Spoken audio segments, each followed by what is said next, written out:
भारत लगातार कई तरह के एक्शन ले रहा है जिससे पाकिस्तान की कमर टूट चुकी है, लेकिन अभी भी सैन्य एक्शन बाकी है और इसी को लेकर पाकिस्तान में दहशत का आलम है। लिहाजा आसिम मुनीर ने अपनी डिजिटल आर्मी को मोर्चे पर ला दिया है ताकि भारत के प्लान को जान सके, लेकिन वो भी हिंदुस्तान की डिजिटल दीवार में सेंध नहीं लगा पा रहे हैं।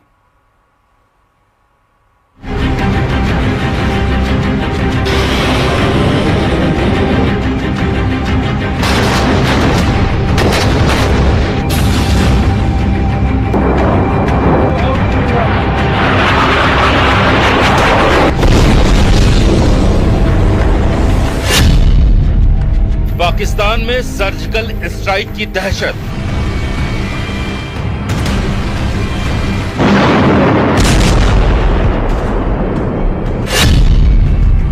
पाकिस्तान में एयर स्ट्राइक की दहशत।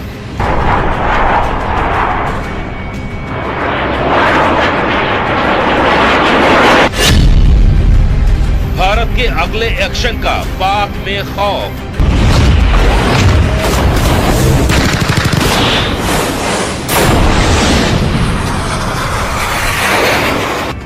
पहलगाम में हुए आतंकी हमले के बाद भारत का सैन्य एक्शन क्या होगा, इसी को लेकर पाकिस्तान में भयानक दहशत है।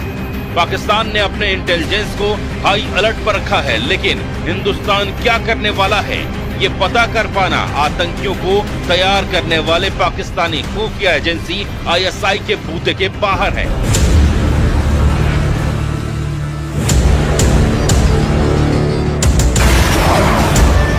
इसीलिए जनरल मुनीर ने एक्टिवेट की है अपने साइबर हैकरों की टीम को, जो इसलिए एक के बाद एक भारत में सेना और सेना से जुड़े संस्थानों की वेबसाइट पर हमले कर रहे हैं। मकसद सिर्फ एक है कि पता चल सके कि आखिर भारत का मिलिट्री एक्शन क्या होगा। ये सीक्रेट को रिवील करने के लिए, यानी कि सीक्रेट को जानने के लिए उसने अपनी पूरी की पूरी साइबर आर्मी को तैनात कर दिया है और वो लगातार रोज इसी तरीके के अटैक्स कर रहे हैं। और इन अटैक्स के जरिए जब ये अटैक फेल हो जाते हैं तो उन वेबसाइट्स के फेस को डीफेस कर दिया जाता है।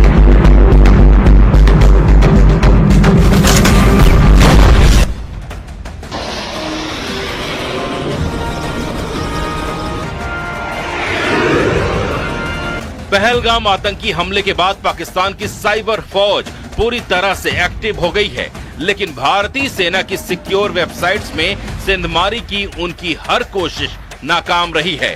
इसीलिए अब वो भारतीय सेना से जुड़े स्कूल, संस्थान और रिटायर्ड ऑफिसर्स की वेबसाइट्स को निशाना बना रहे हैं। आर्मी पब्लिक स्कूल नगरोटा को टारगेट बनाया। आर्मी पब्लिक स्कूल शुंजुआ पर साइबर हमला किया, वेबसाइट को डीफेस कर दिया। डीफेस कर 130 परमाणु बम की धमकी दी। पहलगाम हमले में मारे गए लोगों का मजाक बनाया। हैकिंग में शामिल हैं Pakistani hacker group cyber group hawks 1337 और national cyber crew. Army public school हो गया, चाहे वो एक्स सर्विसमैन वेलफेयर के जो अलग अलग वेबसाइट्स हैं वो हो गए, यहाँ तक कि वो तो उन बच्चों के भी वेबसाइट्स में घुसने से गुरेज नहीं कर रहे जो कि किसी सेना के अधिकारी से संबंध रखते हैं। तो एक तरीके से ये एक डेस्परेशन दिखा रहा है पाकिस्तान का कि आखिर भारत तीसरी बार किस तरीके से हमला करने वाला है।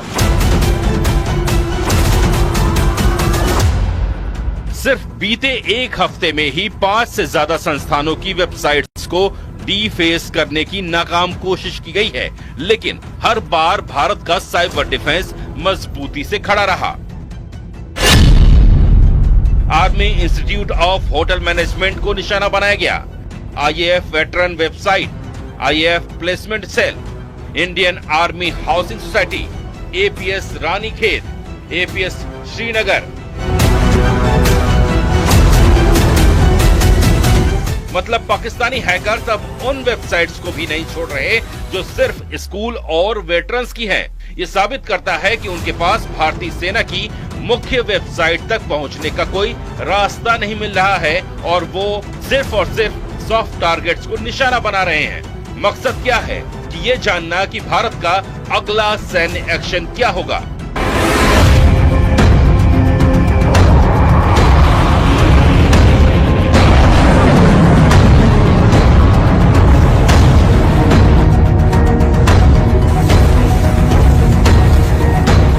भारत सरकार की वेबसाइट्स पर साइबर हमलों की कोशिशें बीते 5 सालों में 138% तक बढ़ी हैं। साफ है, पाकिस्तान अब मैदान जंग में ही नहीं बल्कि कोड्स, बाइनरी और ब्राउजर में हार रहा है। उसकी फौज अब वेबसाइट्स पर हमला करके अपनी हताशा दिखा रही है। लेकिन भारत के पास न सिर्फ फौज है बल्कि दुनिया की सबसे मजबूत डिजिटल दीवार भी है जिसे कोई गिरा नहीं सकता।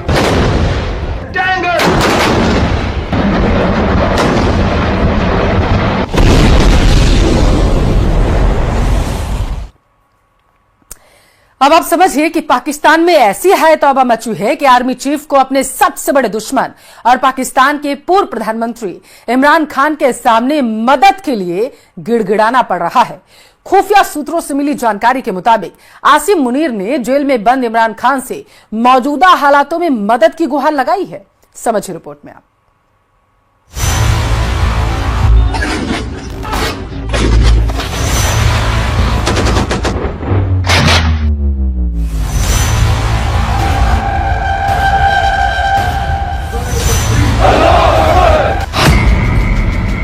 पाकिस्तान के आर्मी चीफ ने घुटने टेके।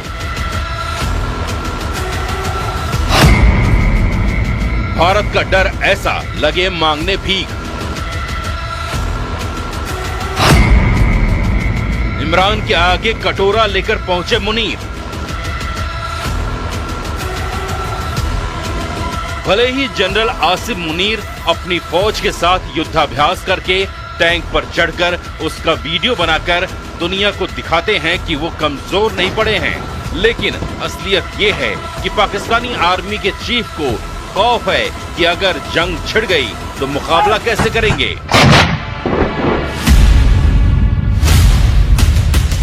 मुनीर को पता है कि उन्हें जंग होने की सूरत में सिर्फ अपनी सरहदों को बचाने के लिए मशक्कत नहीं करनी है बल्कि दूसरे मोर्चे पर पाकिस्तान की हमेशा से चरमराई हुई लीडरशिप से भी लड़ना होगा। ऐसे में आसिम मुनीर को इस समय याद सता रही है इमरान खान की, उसी इमरान खान की जिसे सत्ता से बेदखल करके जनरल आसिम मुनीर ने जेल में डाल दिया और जेल की सलाखों से बाहर निकलने की हर एक कोशिश को कुचल दिया। अब उसी इमरान खान के सामने कटोरा लेकर भीख मांगने पहुंचे हैं पाकिस्तान के army chief general Asim Munir. खुफिया रिपोर्ट के मुताबिक जब पाकिस्तान के 4 ऐसे पूर्व सैन्य कमांडर जेल पहुंच जाते हैं, इमरान खान से मुलाकात करते हैं और ये बताया जाता है कि पाकिस्तान के सेना प्रमुख ने उनसे ये मैसेज भिजवाया है कि अब इमरान खान और उसके पार्टी वर्कर की उनको ज़रूरत है। ये उस इमरान खान से मदद मांग रहे हैं जिसकी वजह से जिनको उन्होंने ही पाकिस्तान की जेल में सड़ने के लिए डाल दिया है।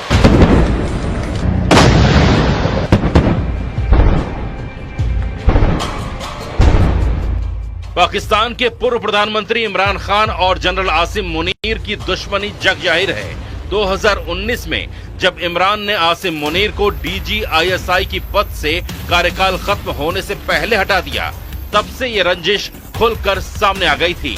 वजह थी इमरान की पत्नी के भ्रष्टाचार के सबूत। बदले में इमरान ने भी जनरल पर भ्रष्टाचार के आरोप लगाए। जब इमरान खान की पत्नी के कुछ ऐसे जो सबूत जनरल मुनीर ने पेश किए थे, उसके बाद से रिफ्ट बढ़ रहा था। जनरल मुनीर ही इकलौते ऐसे सेना प्रमुख है जो कि डीजी ISI के पद पे भी रहे, लेकिन उन्हें कार्यकाल पूरा करने ही नहीं दिया गया। डीजी के ऊपर तो बाकायदा इस बात का भी आरोप था कि उन्होंने 90 करोड़ रुपए की उगाही ली थी और इमरान खान को बाकायदा उसके बारे में लेटर लिख के जानकारी दी गई थी। अब जनरल आसिम मुनीर ने उसी इमरान खान से मदद मांगी है और इसके लिए खुफिया रिपोर्ट के मुताबिक कुछ दिनों पहले पाकिस्तान की जेल में बंद इमरान से मिलने 4 रिटायर्ड सैन्य कमांडर पहुंचे। ये मुलाकात अचानक नहीं थी बल्कि सेना प्रमुख की तरफ से भेजा गया सुलह का पैगाम था। इमरान खान इस वक्त रावलपिंडी जेल में बंद हैं। अल खादिर ट्रस्ट घोटाले में उन्हें 14 साल की सजा हुई है, लेकिन इसके पहले भी एक एक करके कई मुकदमे, सजाएं और गिरफ्तारियां होती रहीं। कभी बेल मिलती तो नई एफआईआर फिर से जेल पहुंचा देती।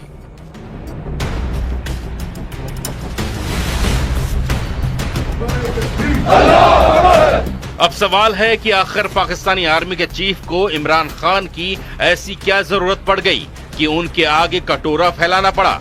एक दुश्मन के आगे घुटने टेक कर नाक रगड़ना पड़ रहा है, जबकि कई दिनों तक पाताल में घुसे हुए आसिम मुनीर ने 2 दिन पहले ही अपनी शक्ल किसी सार्वजनिक कार्यक्रम में दिखाई और बाकायदा उसका वीडियो बनाकर पब्लिश भी किया।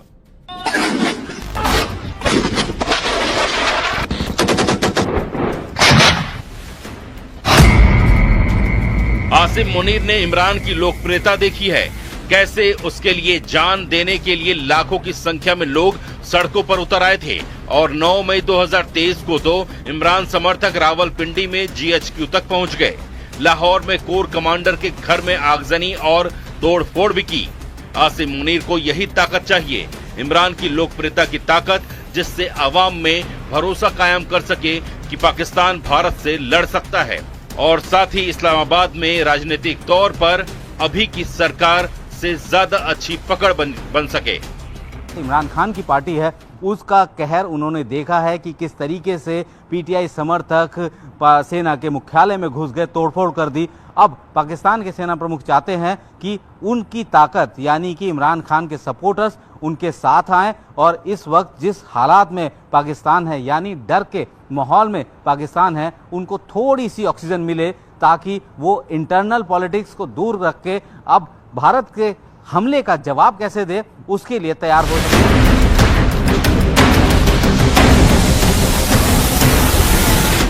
एक तरह से देखा जाए तो आसिम मुनीर ने एक बार फिर पाकिस्तान में तख्ता पलट करने की तैयारी कर ली है और इसके लिए जेल में बंद इमरान खान तक पैगाम भी पहुंच चुका है।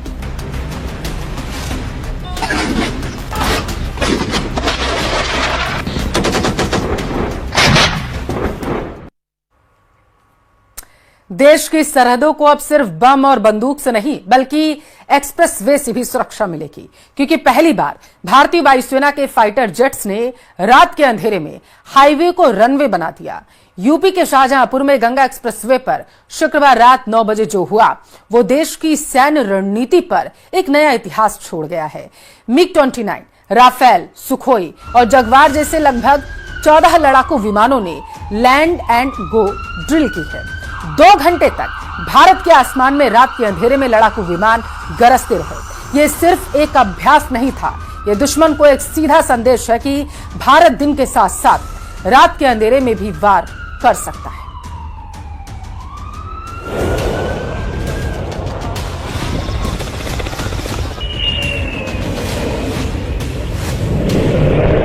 पाकिस्तान से जारी तनातनी के बीच भारतीय वायुसेना ने उत्तर प्रदेश के शाहजहांपुर में गंगा एक्सप्रेसवे पर फाइटर जेट और हेलीकॉप्टरों की लैंडिंग का अभ्यास किया। ये भारतीय वायुसेना ने पहली बार किया। इससे पहले ये प्रैक्टिस बस दिन के उजाले में की गई थी।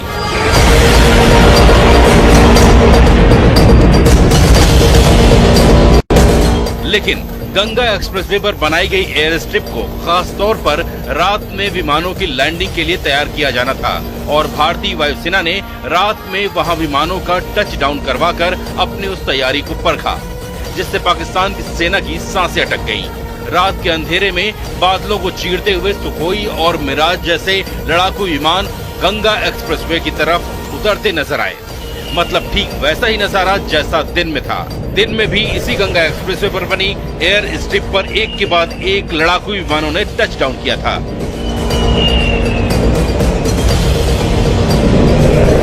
मतलब पाकिस्तान को यह साफ संदेश था कि दिन हो या रात, उजाला हो या अंधेरा, भारतीय वायुसेना की ताकत पर कोई असर नहीं पड़ने वाला।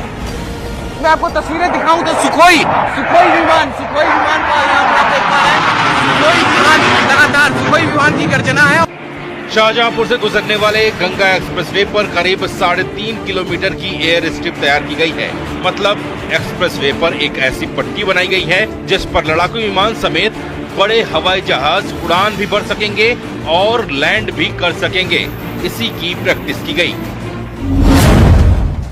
राफेल, सुखोई 30, जगुआर, MiG-29 और मिराज 2000 शामिल थे। ट्रांसपोर्ट में C-130J, सुपर हरकुलिस, AN-32 और Mi-17V5 हेलीकॉप्टर की लैंडिंग हुई है।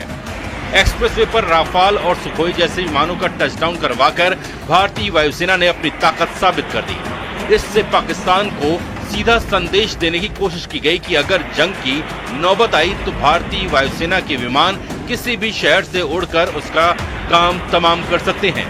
इसी की प्रैक्टिस शाहजहांपुर में की गई। गंगा एक्सप्रेसवे पर बनाई गई ये एयर स्ट्रिप करीब 3.5 किलोमीटर लंबी है, जिस पर आधुनिक विमानों को लैंड कराया जा सकता है। इसकी खासियत ये है कि यहाँ सिर्फ दिन नहीं बल्कि रात में भी टचडाउन करवाया जा सकता है। तो ये 3.5 किलोमीटर का लंबा एयर स्ट्रिप है और इसी एयर स्ट्रिप पर टचडाउन करके सुखोई हो, मिराज हो, MI हो, AN-32 हो, हरकुलस हो, वो तमाम विमान जो हैं वो टचडाउन करके यहाँ पर से जाते हुए। एक्सप्रेसवे पर लगातार बनाई जा रही इस तरह की एयर स्ट्रिपों से विमानों के लिए एयर बेस से उड़ान भरने की मजबूरी खत्म हो जाएगी। मतलब पाकिस्तान भारतीय वायुसेना के एयर बेसों पर नजरें गड़ाकर बैठा रह जाएगा और वायुसेना के विमान सड़कों से उड़ान भर के ही उस पर धावा बोल देंगे।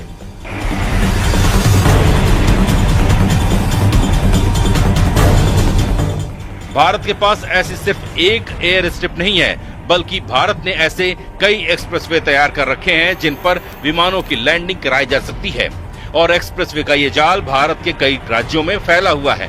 भारतीय वायुसेना केंद्रीय सड़क और परिवहन मंत्रालय के साथ मिलकर देश भर में ऐसी कुल 28 एयर स्ट्रिप बनाने की तैयारी में लगी हुई है, जिनमें कई तो बनकर तैयार हो चुकी हैं और कई की टेस्टिंग भी की जा चुकी है।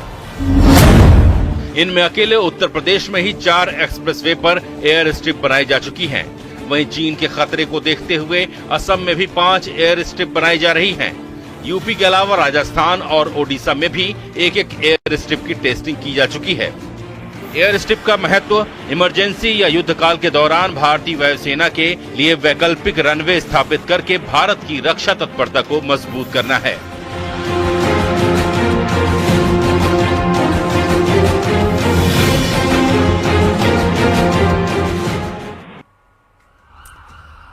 पहलगाम के बैसरन में आतंकी हमले के बीच पर्यटकों की जान बचाने वालों में रैबिट्स गर्ल्स भी आगे थी। रैबिट गर्ल्स के नाम से मशहूर मुमताज और रूबीना ने जान जोखिम में डालकर अपने घरों के दरवाजे खोले। बड़ी संख्या में पर्यटकों को उन्होंने पनाह दी। ये पर्यटक आतंकी हमले के दौरान अपनी जान बचाने के लिए इधर उधर भाग रहे थे और इस दौरान इन 2 नाबालिग लड़कियों ने पर्यटकों को भगाने के लिए सुरक्षित रास्ते भी बताए और उन्हें पानी और दूसरे जरूरी सामान भी मुहैया करवाए। रैबिट गर्ल्स अब पर्यटकों से अपील कर रही हैं कि वे वापस आएं और पहलगाम का दौरा करें। उनका कहना है कि स्थानीय लोगों की रोजी रोटी बुरी तरीके से इससे प्रभावित हुई है। के दौरान ऐसे कई लोग सामने आ रहे हैं जिन्होंने उस वक्त टूरिस्ट्स की जानें बचाई और उन जो रेस्क्यू ऑपरेशन उस वक्त चल रहा था उसमें एक कलीदी रोल अदा किया। ऐसे ही हमारे साथ 2 जो यहाँ की बच्चियां हैं वो मौजूद है जिन्होंने उस वक्त ऐसा कारनामा अंजाम दिया कि बहुत से टूरिस्ट्स की जानें बचाना उस वक्त मुमकिन हो गया। तो हमारे साथ मौजूद है 2 यहाँ की पहलगाम की जो 2 लड़कियां हैं। इनको रैबिट गर्ल्स के नाम से भी यहाँ पे जाना जाता है क्योंकि अक्सर पार्क्स में देखते हैं हम ये रैबिट्स लेके होती हैं और फिर वो फोटोग्राफी के लिए वो रैबिट्स को जो है टूरिस्ट्स को देती हैं और उससे अपना जो है लाइवलीहुड कमाती हैं। नाम आपका? मेरा नाम मुमताज़ अख्तर है। मुमताज़ा, ये बताओ कि जिस वक्त ये हादसा पेश आया उस वक्त की हालात बताओ पहले। उस टाइम टूरिस्ट भाग रहा था, रो रहा था, बहुत डरे हुए थे वो लोग। उनको पहाड़ियों में चलना नहीं आता इसलिए वो बहुत डरे हुए थे, रास्तों में पड़े हुए थे। हमने उनको नीचे लाया, एम्बुलेंस में बिठाया, अपने घर पे 5-6 मिनट बिठाया, उनको पानी पिलाया, फिर उनको होश आई, फिर वहाँ से उनको नीचे लाया। तो किस चीज़ ने आपको कायल किया उस वक्त कि उन टूरिस्ट की जानें बचाई जाए? वो टूरिस्ट की जानें बचाए, वो बहुत डरे होते, चिल्ला रहे थे, रो रहे थे, बोल रहे कि हमें बचाओ बचाओ, इसलिए हमने उनकी हेल्प की बहुत ज़्यादा। ये एक इंसानियत का कत्ल किया गया, ना ये किसी मुस्लिम का ना ही किसी हिंदू का कत्ल किया, ये एक इंसानियत का कत्ल किया गया। तो आप उस वक्त कहाँ थी? वही पार्क में? नहीं, हम घर पे ही थे। मैं घर पे थी, मैं फिर गई रास्ते से उनको लाने के लिए जब वो रोने लगे बहुत ज़्यादा, इसलिए। आपका घर कितना दूर है वहाँ से? हमारा घर वहाँ से 20 मिनट ही लग जाएंगे। तो जो दूसरी रैबिट गर्ल है रूबीना, वो भी हमारे साथ मौजूद है। रूबीना, क्या समझते हैं आप कितना बड़ा कारनामा यहाँ के लोगों ने अंजाम दिया? जिस तरह से आपकी जो फ्रेंड है वो बोल रही थी, तो क्या कहना चाहिए? हम टूरिस्ट को, मैं वहीं पर थी कुछ टाइम वो हुआ तो मैंने 2 गोलों की आवाज़ सुनी है, तो फिर मैंने टूरिस्ट को वहाँ से निकाला है, मदद की टूरिस्ट की, घर तक लाया, पानी वानी दिया, तो टूरिस्ट को लाके मदद की मैंने। मैं ये कहना चाहती हूँ टूरिस्ट फिर कश्मीर में आने चाहिए, तो हम टूरिस्ट के साथ है। तो हमारा तो धंधा पानी यही टूरिस्ट के ऊपर चलता है, सबका चलता है। कश्मीर में जो है टूरिस्ट के ऊपर है, श्रीनगर के ड्राइवर है, जो कुछ है वो पूरे टूरिस्ट के ऊपर है। और क्या है हमारी मजदूरी? हम टूरिस्ट को यही कहना चाहते हैं फिर कश्मीर में आए तो हम आपके साथ हैं। हमने टूरिस्ट की ज्यादा मदद की है, घर तक लाए, पानी वानी दिया, छोटे बच्चों को 15-15 साल 10 साल इतने बच्चे थे और बूढ़ी थी और जो थे वो हमने टूरिस्ट को लाया, पानी दिया, तो घर तक एम्बुलेंस में डाला। हमने यही मदद बहुत की, मदद बहुत हजारों लोग हमने लाया, बहुत लाए बहुत। तो हम कश्मीर में यही बोलने चाहिए टूरिस्ट को फिर कश्मीर में आ जाओ। तो अभी जिस तरह से हम देख रहे हैं कि 0 पर टूरिज्म जो है वो पहुंच गया, कुछ है तो ही आप नहीं भी कश्मीर रैबिट गर्ल्स के आप के नाम से आप जो है फेमस है, तो आपका जो बराह रास्त तौर पर लाइवलीहुड है वो टूरिज्म पर ही डिपेंडेंट है। हाँ, टूरिस्ट के ऊपर। और क्या है, मेरी क्या मजदूरी है? मेरा जो पापा है वो तो बीमार है ना, और एक भाई है वो घोड़ा चला रहा था, अभी उसको कुछ काम नहीं है उसका, वो तो अभी घर में है। मैं टूरिस्ट यहाँ खरगोश लेके आती थी, तो अभी मेरा कुछ काम नहीं है। अब मैं टूरिस्ट को यही सरकार से मुझे मेरे यही अपील है, फिर कश्मीर में टूरिस्ट आना चाहिए, पहलगाम में, तो हम आपके साथ है, टूरिस्ट के साथ हैं। मैंने आगे इतनी मदद की और कर रहे हैं, हमने अपनी जान का नहीं सोचा, मैंने टूरिस्ट की जान का सोचा है। मैंने बोला पहले मुझे गोली लगेगी फिर आपको। अब हम टूरिस्ट तो हमारे मेहमान है, हम ये कहने चाहते हैं टूरिस्ट फिर पहलगाम में आनी चाहिए। हमारा यही है रोजी रोटी, टूरिस्ट के ऊपर रोजी रोटी है। आज तो 0 ही है, टूरिस्ट ही नहीं है पहलगाम में, तो मैं ये कहना चाहती हूँ। तो बिल्कुल हम समझ सकते हैं कि कितना जो है लाइवलीहुड यहाँ के लोगों का मुतासिर हुआ है, और जिस तरह से इनको रैबिट गर्ल्स के नाम से कहा जाता है, ये जाना जाता है, तो इन रैबिट गर्ल्स का भी यही कहना है कि सबसे बड़ा फर्ज जो है वो इंसानियत का फर्ज है, और इंसानियत के नाते ही इन्होंने उस वक्त टूरिस्ट की जान बचाई और अपने घर के दरवाजे जो है वो टूरिस्ट के लिए खुले रखे। आफाक शाह के साथ न्यूज़ 18 के लिए पहलगाम से मुदस्सिर कादरी।